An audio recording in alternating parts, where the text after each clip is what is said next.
Sound off for Chesterfield. Chesterfield, first cigarette in America to give you premium quality in both regular and king size, brings you Dragnet.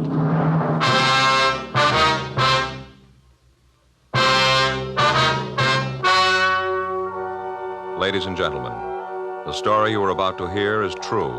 The names have been changed to protect the innocent.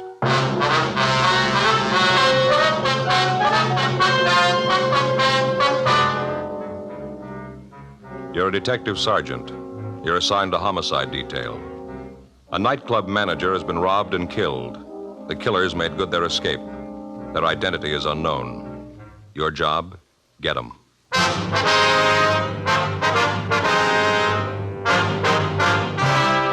Dragnet, the documented drama of an actual crime.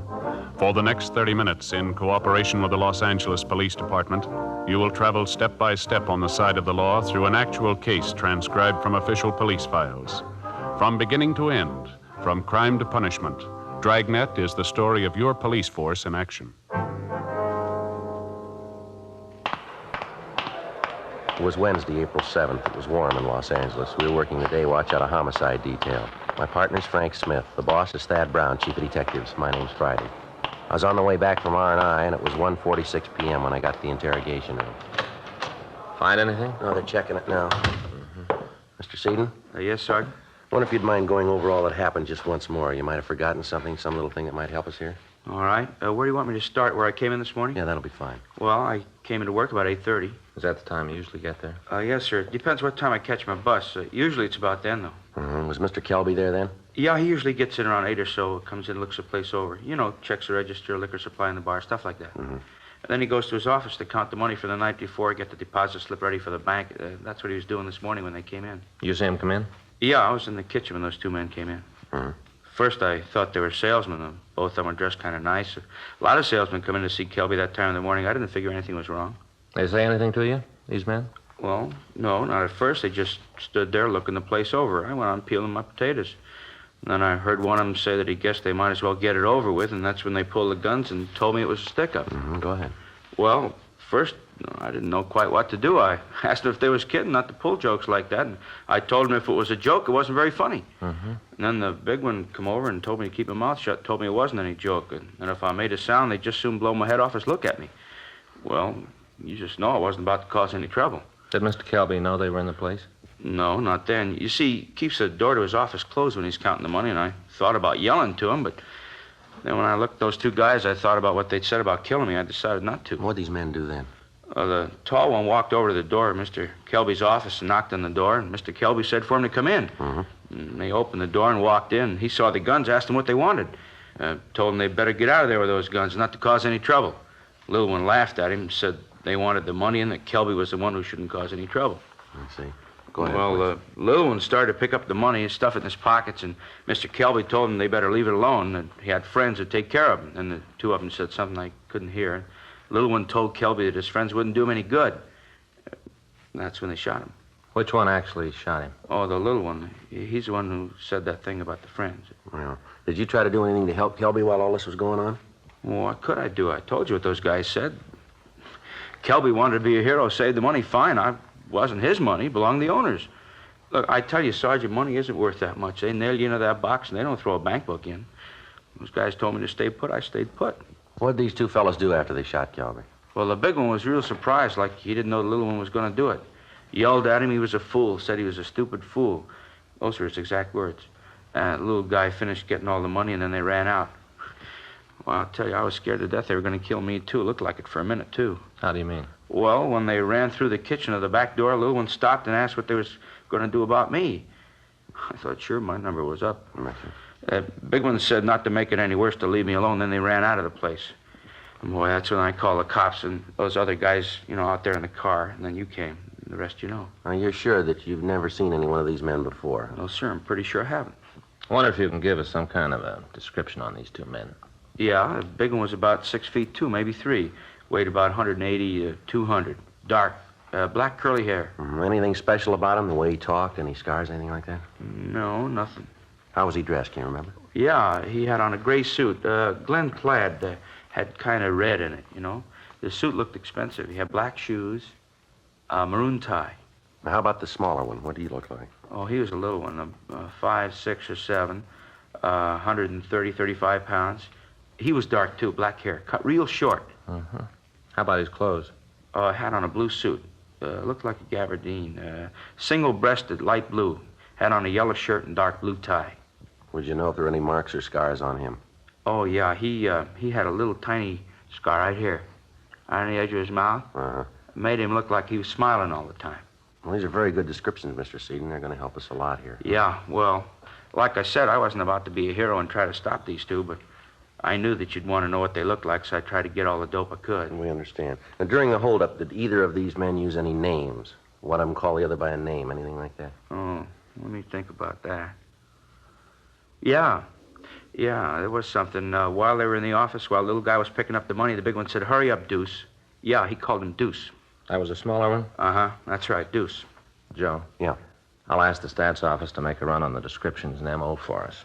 Check the oddity and the moniker file in the R&I office and see if they can come up with a deuce or anything on the scar. That'll be fine, Frank. Thanks a lot.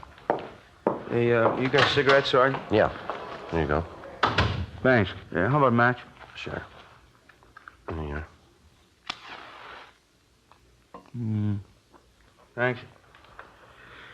Yeah, it's a terrible thing, Kelby being shot. I'll probably lose my job. How's that? I'll probably lose my job. The owners will figure, sure, I should have tried to stop those guys. Well, those are the breaks. You said that when these men came in, the door to the manager's office was closed. Is that right? Oh, yes, sir. Mr. Kelby always kept it closed when he counted the money, just like I said. Uh-huh. Well, then it looks like the men knew that Kelby would be checking the money at that time, doesn't it? That they knew the layout of the place when they came in. Yeah, I never thought of that. By gosh, that's what must have happened. They sure seemed to know what was going on. Anybody else that was usually around at that time, would you know? Anybody that might have known that the manager worked the accounts at that particular time? No, there's nobody else around. But I don't think that Mr. Kelby kept it a secret about the money. Was Kelby conscious at all after he was shot? Do you remember that? Not more than a minute. I ran over to him right after the man left. I wanted to see if I could help, Okay. Yeah, he was shot pretty bad. They'd hit him in the stomach. He was all doubled up. Terrible. He looked up at me and said, "I know." And his voice kind of trailed off. That's all. Just, "I know."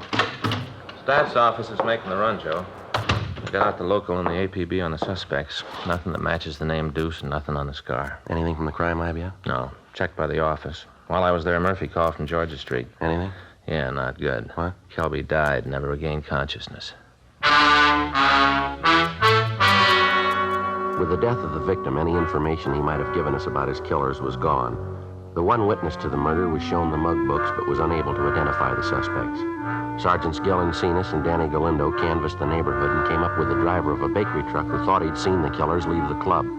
He told them that 2 men answering the description given us had walked out of the club and gotten into a late model Mercury sedan. He'd not been able to get the license number of the car, however. He was brought into the office and shown the mug books, but he was unable to point out the killers for us. In checking the neighborhood, Encinas and Galindo had come up with a waitress who had seen 2 men answering the description of the killers loitering around the area. She also described the Mercury sedan, but said that she hadn't paid much attention to it. Because of the smoothness with which the holdup men had operated, indications led us to believe that they had been tipped off by somebody working for the club. Proceeding with this theory, we checked with the club owner, a Mr. John Watson. We found him in the kitchen of his home. Hope you don't mind if I finish up here, officer. No, not at all, Mr. Watson. Guess it seems a little silly to you for a man to be in the kitchen. Kind of a hobby of mine, cooking. Yes, sir? Making a cheesecake. Got some friends coming over tonight. Figured a cheesecake might taste good later in the evening. Yes, sir. You go right ahead. We just have a few questions we'd like to ask you. About the robbery? Terrible thing. I don't understand why Kelby just didn't give him the money. Not give him any reason to shoot. Do you have any idea who might have known that the money would be in the office at the time? And almost everyone that worked in the place, not making mention of the salesman that came in. Would you hand me that rolling pin over there? Yeah. Here you are. Thanks. Crust to a cheesecake's important. That's one of the reasons I make it myself. Can't stand a soggy crust. Yes. Are there any of your employees that you think might do a thing like this? Well, that'd be hard to say. I didn't get around the club much. Once in a while, I'd drop by, chat with Kelby. He did the hiring and firing. As long as the place made money, I didn't interfere. Well, the way it looks, it could be very likely that one of the employees did it. The men who pulled the job seem to know just what they were doing. That right? Yes, sir. I wonder if we could look through your employment records. Sure, of course. Anything I can do to help out in this thing. Would you hand me that pan over there? Where? This one? Yeah. Thanks. Get this crust into it, and the cheesecake's about ready. Yeah, sure, you can look at the record. Don't see what that's going to show, but you're welcome to them. What kind of a car do you drive, Mr. Watson? New Lincoln. Just got it a couple of weeks ago. Any of your employees drive a late model Mercury that you might know of? No. Like I said, I don't really have a lot to do with the actual operation of the club. Kelby took care of that. Good manager. Did a fine job. Can you tell us how much money they took, sir? No, near as we can tell, it came to a little over $1,100. Some of that was in checks, that we cashed for our customers. Well, that finishes that. Get this together. Now, get it in the oven. Looks good, doesn't it? Yes, sir. You should taste it. Set it for 350 for 25 minutes, and that does it. Yeah. Now then, can I get you officers anything? Cup of coffee, something like that? No, sir. If you just arrange for us to check your employment records. Certainly. I'll call the club right away. We'd appreciate that. My brother-in-law's down there looking after things now. He's an idiot. Never could get a job on his own. I only hired him because my wife insisted on it. Yeah, he'd probably botch up the whole thing. Usually does. Well, if you'd call him, sir. How's Kelby's condition? Going to be laid up long? Well, Mr. Kelby's dead, sir. We thought you knew. No, I hadn't heard. Oh, I can hardly believe it. Such a ruthless thing, just terrible. Kelby was such a good man. Everybody that worked for him liked him. Didn't have an enemy in the world. He had two.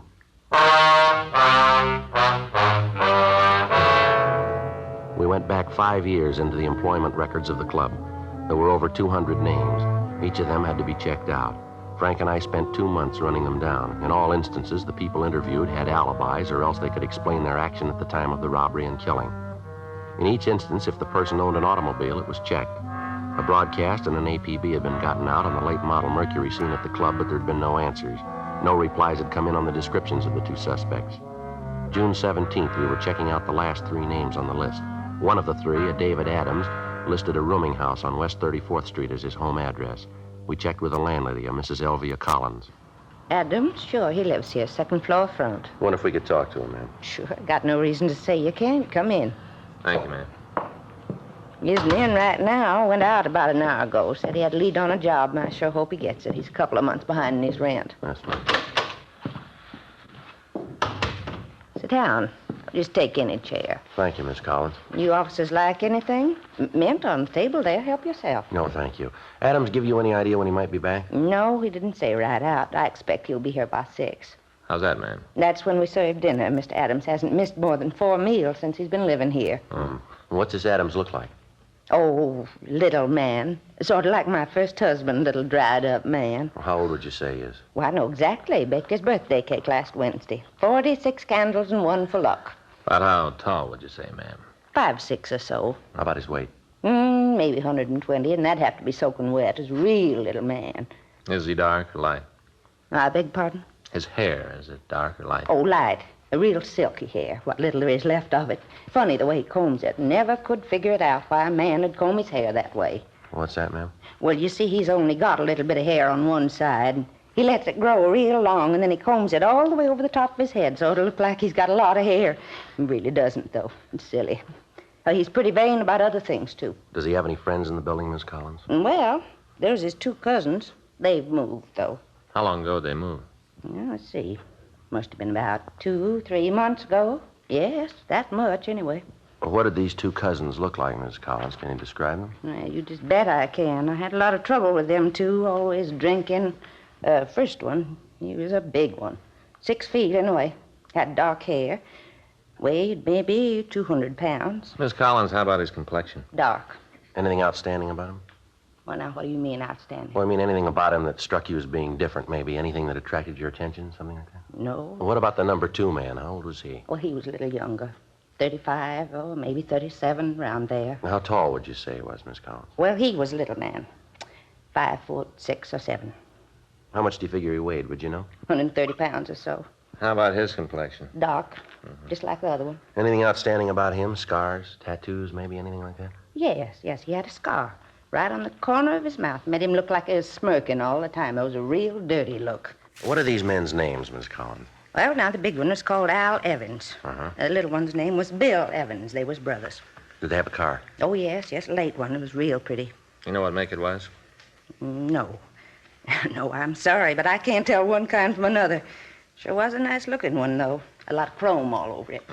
Do you have any idea where they might be now, where they moved to? No, I haven't. Well, Mr. Adams can probably tell you, though. I see. Oh, that might be him now. I'll see. We'll go with you, ma'am, all right? Are you expecting any trouble? What's this all about, anyway? Mr. Adams done something wrong? Oh, I do hope not. He's a little man, but he's awfully nice. We'd just like to talk to him. Oh, I sure hope they won't be any trouble. Oh, Mr. Adams. Yes, Miss Collins? These gentlemen would like to talk to you. Oh? Something I can do for you? Are you David Adams? Yes, sir, that's right. We're police officers, Mr. Adams. My name's Friday. This is my partner, Frank Smith. How do you do? Adams. What is it you wanted?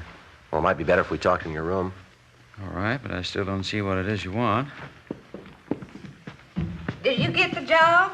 No, Mrs. Collins, but I've got another lead. Don't worry, I'll be able to take care of that matter by the first next week. Oh, it's all right, Mr. Adams. I understand. This is it. It's not much. Just sit down anywhere. Thank you. You want to tell me what this is all about now? What it is that you want with me? Well, we'd like to talk to you about the robbery of the Pink Rat Cafe last April. Manager was killed. The Pink Rat, yes. I worked there a couple of years ago, but I don't think I've been in the place since then. I lost the job. Kelby fired me for dropping a load of dishes. Did you have an argument at the time? Well, a little one, yeah. I was sore. He was, too. Wanted me to pay for the dishes. I didn't feel it was my fault. I told him so. He had a few words. Nothing serious, so why? Mr. Kelby was killed in the holdup at the bar.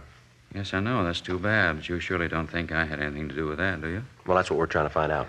Well, why do you think I'd have anything to do with it? I haven't been near the place for a couple of years. Well, the way the thing was pulled, the whole M.O. makes it look like it's an inside job. Somebody had to give the layout, tell him that Kelby would be in his office with the money at that time. It all points to somebody that either works there now or who did work there. Yes, but why me? Well, your name was on the list. It had to be checked out. Adams, you got any relatives in town? Not now. I had a couple of cousins. They were out here for a while. What are their names? Al and Bill Evans. Mind if we look around your room? No, I got nothing to hide. Go ahead and look around. You won't find anything. Thanks. What is it about my cousins? You figure they had something to do with the thing? Well, we think they might have. Their descriptions match the ones we got from the witnesses. You've been talking to old Mrs. Collins. She's the one who told you about Al and Bill, isn't she? Well, who told us isn't important, Adam? You don't have to admit it. I know. You're a busybody, always getting your nose into somebody else's business. Oh, Harpy. Joe. Yeah. Look at here. What's this gun for, Adams? You never know when somebody's going to try to break into the house. It's protection, that's all. You never had it out of the house, huh? Not since I bought it. It's a 32, though. What are you so interested for? Kelby was killed with a 38. Well, he wasn't he? Seems to me I heard it on the radio or read it in one of the papers. No, you didn't. The caliber of the gun that killed him wasn't released. How'd you know? I must have read it in the paper, like I said. No, this won't work, mister. I think maybe we better talk to you downtown, huh? You going to arrest me? Just like to talk to you downtown. Let's go. Well, sure, but I got nothing to hide. Well, you still got to come up with an explanation for knowing about that gun. Description we got matches your cousin's. You know about the gun. You got a lot to explain. I don't want to go to jail. It's too bad, Adam. You should have thought about that before you got involved in this. Well, if I help you get the guys that did it, will you give me a break? Well, we can't make any deals. Well, I don't want to go to jail. You can't do anything for me, huh? All we can do is see that the district attorney's office knows that you've helped. But you'll tell him, huh? If I give you a hand? He'll know about it. Okay. I got claustrophobia. Putting me in a cell will drive me nuts. I'll tell you who did the job. More than that. Yeah. I can show you the gun they used.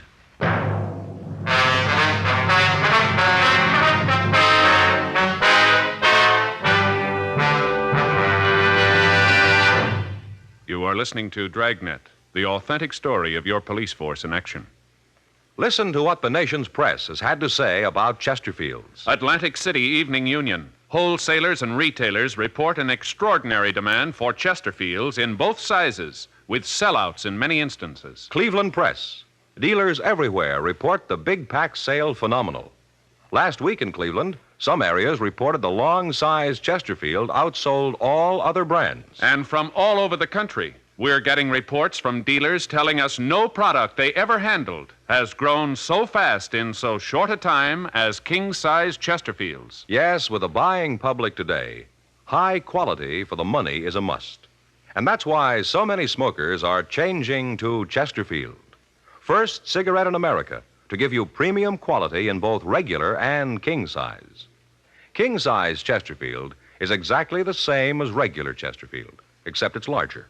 Contains so much more of the same tobacco, it gives you a 21% longer smoke, yet costs very little more. And the tobacco in king-size Chesterfield is of better quality and higher price than the tobacco in any other king-size cigarette. Try Chesterfield. Either way you like 'em, regular or king size, they're much milder. Chesterfield gives you the best possible smoke.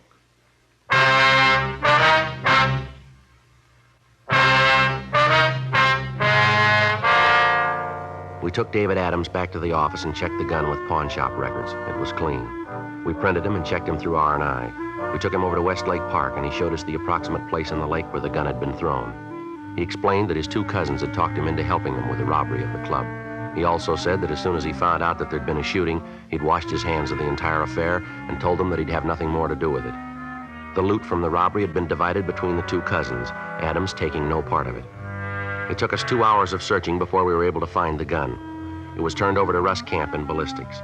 He fired test shots from the gun, and comparison with the death bullet showed that it was the murder weapon. Markings on the shell casing found at the scene of the crime were the same as those left on the test casing. Adams told us that Bill Evans owned a late model Mercury sedan and that the two brothers had left for St. Louis in the car. He also was able to give us the license number. We checked with DMV, and they told us that the legal owner was a finance company on Crenshaw. The manager there told us that their payments were up to date. They were able to give us a St. Louis address used as a reference by Bill Evans. We called the St. Louis Police Department, gave them a rundown, and asked them to pick up the Evans brothers for us.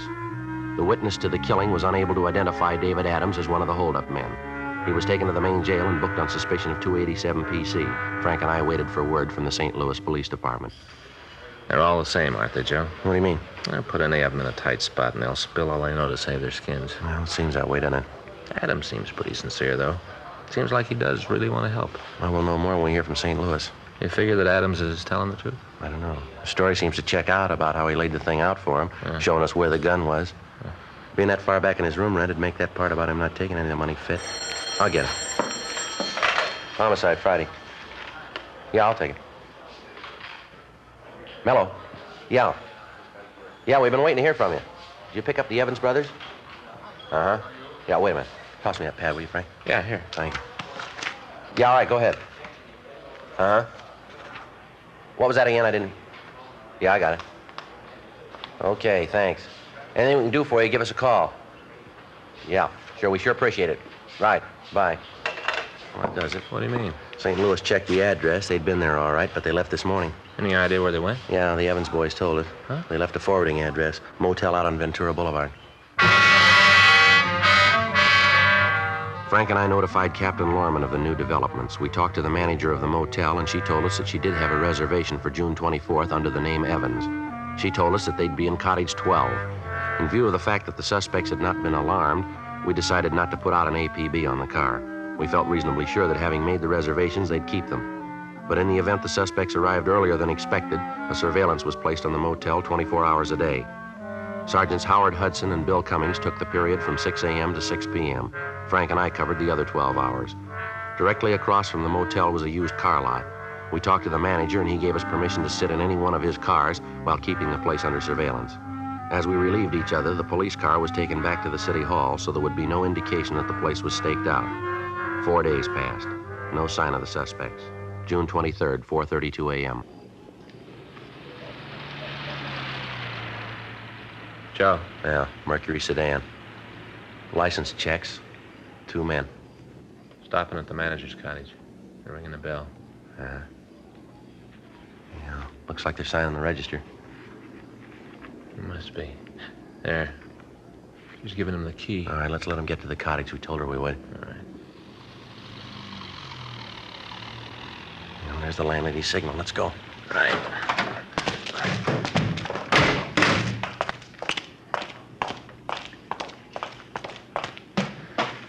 Cover me. Yeah.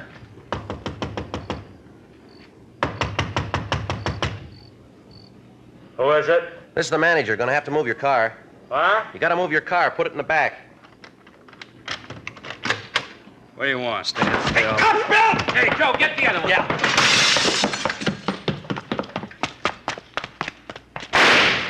Get away from me, cop. Leave me alone. All right, give it up, mister.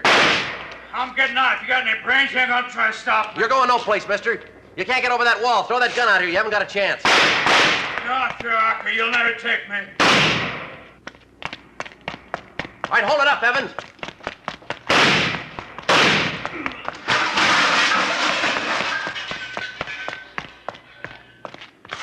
I got no gun. I dropped the AC. I got no gun. Get a doctor for me, huh? Or hurt. Yeah, we'll call one. You didn't have to shoot, did you? Lousy deal. You didn't have to shoot. You didn't give me much choice, mister. I wasn't trying to hit you, just trying to scare you, that's all. I didn't want to hit you. I'm a good shot. I knew what I was doing. Yeah, you proved you're a good shot. What do you mean? When you killed Kelby.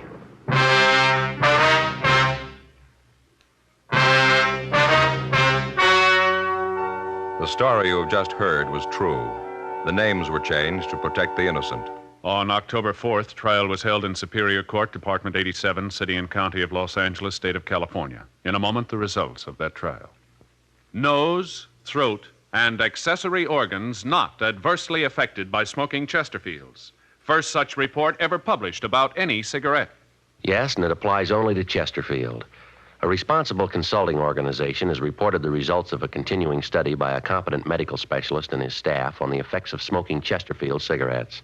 A group of people from various walks of life was organized to smoke only Chesterfields. For 6 months, this group of men and women smoked their normal amount of Chesterfields, 10 to 40 a day.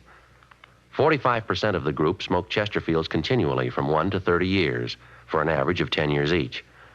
At the beginning and at the end of the 6 months period, each smoker was given a thorough examination, including X-ray pictures, by the medical specialist and his assistants.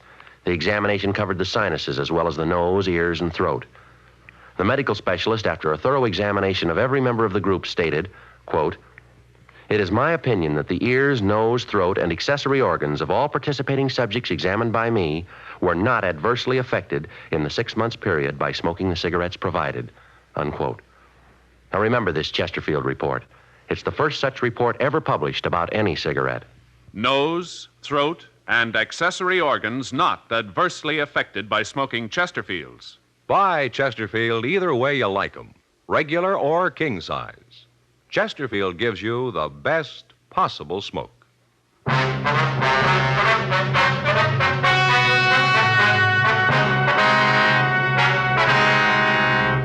William M. Evans and Alfred T. Evans were tried and convicted of murder in the first degree. They received life sentences in the state penitentiary. Because David R. Adams had turned state's evidence, and since he was not actually involved in the crime, in the interest of justice, the charges against him were dismissed and he was released from custody. This program is dedicated to the 59th Annual Conference of the International Association of Chiefs of Police held in Los Angeles this week.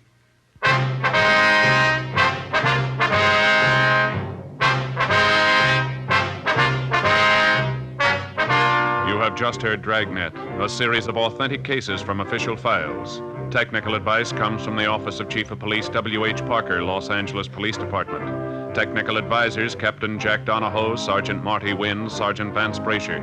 Heard tonight were Ben Alexander, Virginia Gregg, Jack Crucian. Script by John Robinson. Music by Walter Schumann. Hal Gibney speaking. These great programs sound off for Chesterfield. Radio, Dragnet, The Dean Martin and Jerry Lewis Show, and every weekday, Arthur Godfrey Time. On television, Dragnet, Gangbusters, Arthur Godfrey and his friends, and The Perry Como Show.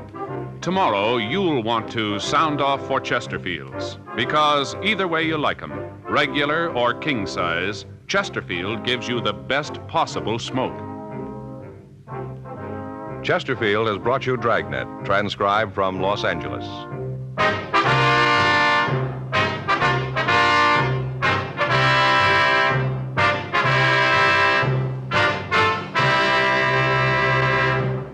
This is NBC, the national broadcasting company.